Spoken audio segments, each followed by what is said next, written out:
ராத்திரி தங்கி இந்த விழாவில் கலந்துக்கிட்டு அவங்களோட சாப்பிட்டுட்டு இன்னைக்கு சென்னைக்கு கிளம்புறேன்.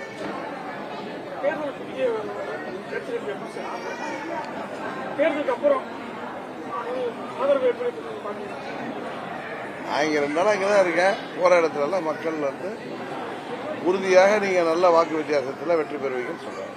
நான் ஒன்றும் கருத்து கணிப்புலாம் நடத்தல, மக்கள் சொல்கிற கருத்துக்களை கேட்டுக்கிறேன்.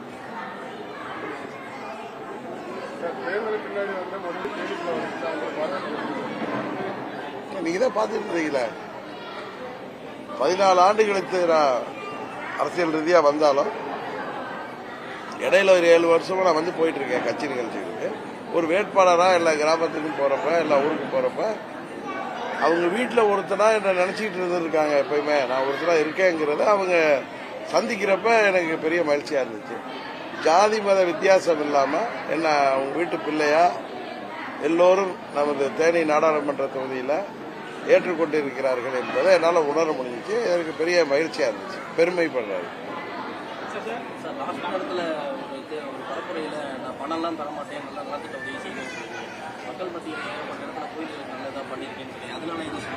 என்னது அதாவது 99 நான் முதல் தேர்தல் நின்றேன். அப்ப இந்த ஓட்டுக்கு பணம் கொடுக்கிற கலாச்சாரம் கிடையாது. அப்ப 2001 சட்டமன்ற தேர்தல் நடந்துச்சு, அப்பையும் கிடையாது. உள்ளாட்சி தேர்தலையும் கிடையாது. 2004 பாராளுமன்ற தேர்தலையும் இல்லை. தமிழ்நாடு முழுவதும் நானே வேட்பாளர் நினைப்பேன். 2006 சட்டமன்ற பொதுத் தேர்தல் நடந்துச்சு, அப்ப நான் இங்க இருந்தேன். அம்மா எல்லாம் நின்னாங்க, அப்பையும் கிடையாது. 2011 தேர்தல் வரைக்கும் நான் தேர்தல் கிடையாது. 99லயும் கிடையாது. 11க்கு அப்புறம் அப்படி ஒரு தவறான கலாச்சாரம் தமிழ்நாடு முழுவதும் பழகிருக்கு. நான் ஆர்கே நகரில் போட்டிட்டப்ப கூட நான் ஓட்டுக்கெல்லாம் பணம் கொடுக்கல. என்னை சேர்ந்த சில முன்னாள் எம்எல்ஏக்கள் பழனிசாமி இப்போ ஓட்டுக்கு 10,000 6,000 கொடுத்ததுனால அவங்க பயந்து போய் அவங்க பார்த்த இடத்துல ஒரு 10 வீடு 20 வீடுகளில் ஒரு கொஞ்சம் பூத்துகளில் ஏதோ டோக்கன் கொடுத்ததா தகவல் வந்தவுடனே நான் நிறுத்திட்டாரு. உடனே டோக்கன் கொடுத்தா கிளம்புறேன். இங்க இப்ப யார் டோக்கன் கொடுத்தாருன்னு உங்களுக்கு தெரியும். கரெக்டா? நான் வந்து இப்ப தேனியில நிக்கிறதுனால மாத்திரம் சொல்லல, தேனி மக்களுக்கு என்ன ஏற்கனவே தெரியும் நல்லா. நான் ஒரு 11 ஆண்டு இங்க எம்பியா இருந்தப்ப மக்கள் கேட்டதெல்லாம் செஞ்சிருக்கேன். அது எம்பி ஃபண்ட்ல இருந்து சரி, அரசு திட்டங்கள்ல இருந்து சரி, அதுபோல ஊர் பொது காரியத்துக்கு அரசாங்கத்தை எல்லா கோயிலும் செய்ய முடியாது. நான் அவங்களுக்கு என்னால் முடிஞ்ச அளவு கோயில்களுக்கு உதவி செஞ்சிருக்கேன். அதுபோல தனிநபர்களுக்கு உதவி செஞ்சிருக்கேன். கட்சி ஜாதி வித்தியாசம் இல்லாம எங்ககிட்ட ஒரு எங்க வீட்டு பொண்ணு, நாங்கள் ஏழ்மை நிலையில் இருக்கோம், எங்க வீட்டு பொண்ணு கல்யாணம் பண்ணணும், எங்களுக்கு பண தேவை இருக்கு, நீங்க உதவி செஞ்சா நல்லா இருக்கு, கேட்ட உதவி பண்ணியிருக்கேன்.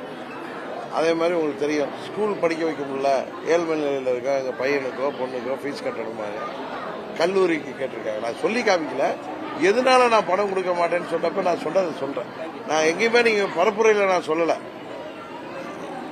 எதிர்கட்சிகள்லாம் பணம் கொடுத்தப்ப நான் அதுக்கு சொன்னேன், எங்க கட்சி நிர்வாகிகள்லாம் அவங்க பணம் கொடுக்கணும்னு சொன்னாங்க.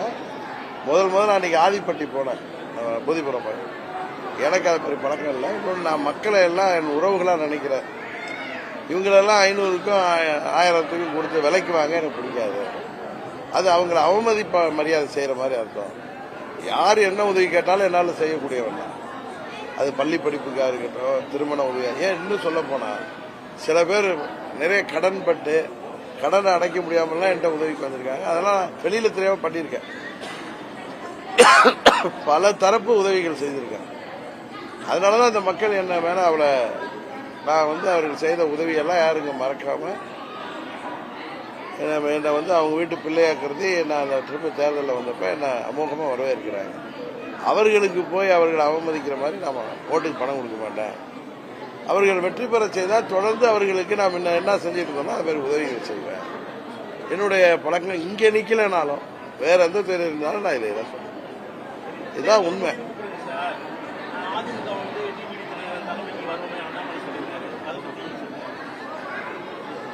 திரு அண்ணாமலை ஒரு ஆளுகின்ற தேசிய கட்சியின் தலைவர்.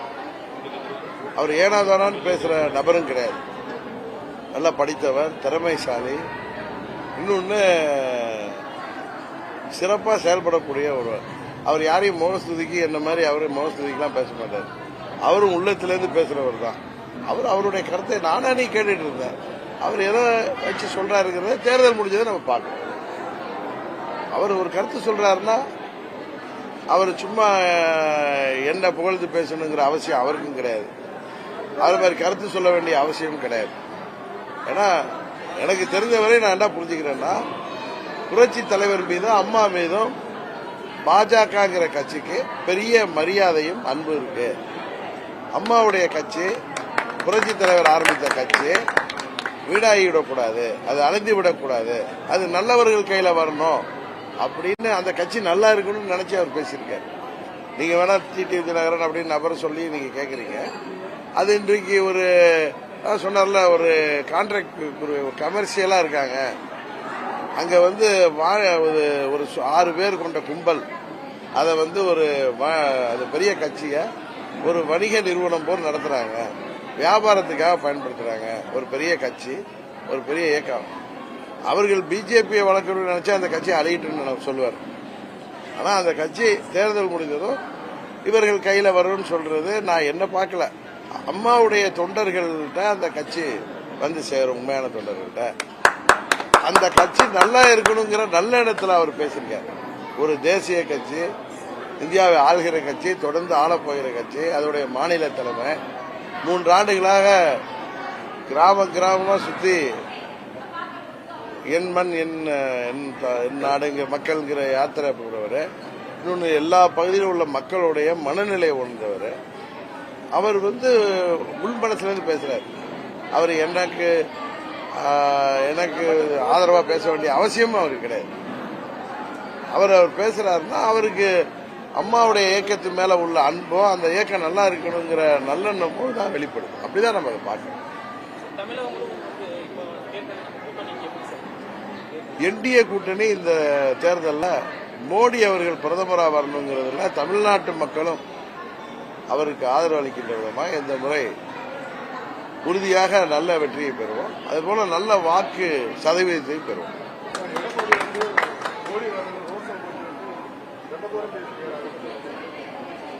அதாவது கோயில்ல உட்கார்ந்து நல்ல விஷயங்களை பத்தி பேசுறோம், ஒரு பாசிட்டிவான விஷயங்கள் பேசுறோம். சில மனிதர்கள் வந்து எதிர்மறையானவர்கள், அவர்கள் பார்த்துக்கிட்டால எதிர்மறையான ஒரு உணர்வு வெளிப்படுறவர். ஒரு நல்ல கோயில்ல, அந்த பால் தாயம்மாள் கோயில்ல அது போன்ற என்ன சொல்றது, ஒரே வார்த்தையில் சொல்றோம், அது போல அதாவது மனிதர்கள் இல்லாத ஒரு அரக்கத்தனமான ஜென்மங்களை பத்தி பேச வேண்டிய அவசியம் இல்லை.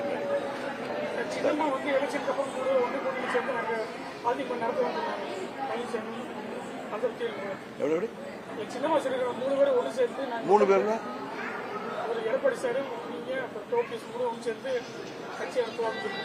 அது அவங்களுடைய ஆசையை அவங்க சொல்றாங்க. சில திருந்தாத ஜென்மங்கள் சுயநலவாதிகள் இருக்கிறப்போ இதெல்லாம் எப்படி நடக்குது? இதெல்லாம் அந்த பால் தாயமாக நடக்குது.